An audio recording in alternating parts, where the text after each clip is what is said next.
A lot of people have been asking me why have I been so quiet during the Black Lives Matter movement. And for me, I've just been observing and listening, and seeing what people have been saying. And, I've seen a lot of people talking about it in sport, some in general life. And for me, I had to think about it because for me it was more than just about sport. I think it's everyday life for me.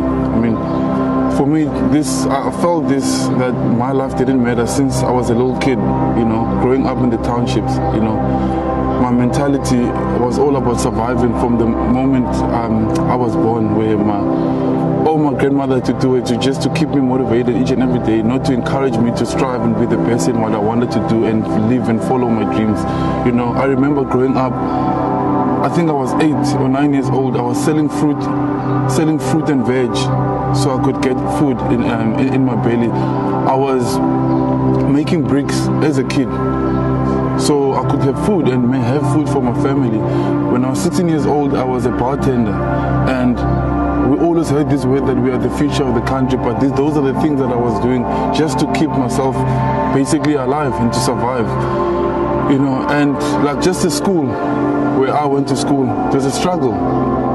We didn't have fields, we didn't have the right equipment, and when I had the opportunity to go to Grey, then just the way I saw life was just different, and it was only 15 minutes away, from my township to Grey, with the infrastructure, the facilities. And I was an A student in the township. Then when I went to Grey, I had to adapt to a whole new culture that wasn't mine. I had to learn how to speak English. And I felt so stupid because I was failing because I didn't understand the language, but it made me feel maybe I wasn't smart enough, and I had to learn English, and then I had to adapt to this culture, and I had to conform to the culture to feel accepted and welcomed, and only 1 or 2 people wanted to understand a little bit more about my culture. That's why I met my friend Nicholas, who had to teach me English each and every single day. He had to help me with my homework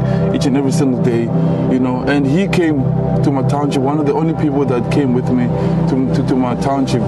And when I was there, I lived there and I understood why the boys didn't know what it was like for us to live in the town. They never thought about it because you have everything that you need each and every single day.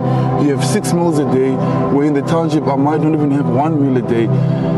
And you just live in this bubble, in this world. That's why I encourage people that they need to step out of their comfort zone and go more into other areas so they can see and understand why people are struggling, why people are saying their lives don't matter. Like I was saying, I didn't feel like I mattered. I moved on from there. I thought, okay, cool, now I'm going to the rugby world. I'm leaving, I'm going to start the life differently and be who I am and learn, and just start a whole new life for my family. Get there, then to get there, I also had to conform to a whole new culture. I had to learn a whole new language, when I first got into the Springbok environment, everything was done in Afrikaans, and I couldn't speak Afrikaans at all. The calls were in Afrikaans, so it affected. I had to translate from Afrikaans to English, from English to Xhosa, and it was really hard. So I always reacted late, and I felt stupid and embarrassed. And my culture wasn't there. We're representing South Africa, but didn't feel like I was valued enough. I just had to be grateful to be there, and that's why I never complained about the calls. I didn't say, I'll just wait and ask one of my friends to explain to me the calls. And it's flippant difficult. And because when having those conversations, and I didn't feel like I could have that conversation, say, listen here, can we do it different because I don't understand. Until now, where Coach Rassie came in 2018, and he addressed it from the first go that we need to transform as a team. And we need to transform not only by having people of color in the team, the environment itself, and we have to transform from inside that people must feel valued. Every culture must be represented because South Africa, we're a unique country where apartheid was in South Africa, so things have to change, have to be done differently, whether we like it or not. Transformation has to be part of this while we are winning. And that conversation actually changed the game for us as a team, you know. Then we felt valid, we felt like we could do things, we could sing, we could be, you know, after the first game as well as announced as captain. And that was also something huge because now kids in the township could now, okay, cool, these things are happening, he can do it now, we can also do it, you know. And then, you know, and then we had this conversation, and then we could feel as a team that, you know what, we can do this. And then we had the campaign that we criticized a lot, stronger together. You know, I think that's a great campaign because for us as a team it showed because we did work together and we did try to understand each other and focus on a common goal that we had. And we all fought for one thing. And I think stronger together we have to look at it as well. What does it actually mean? You know?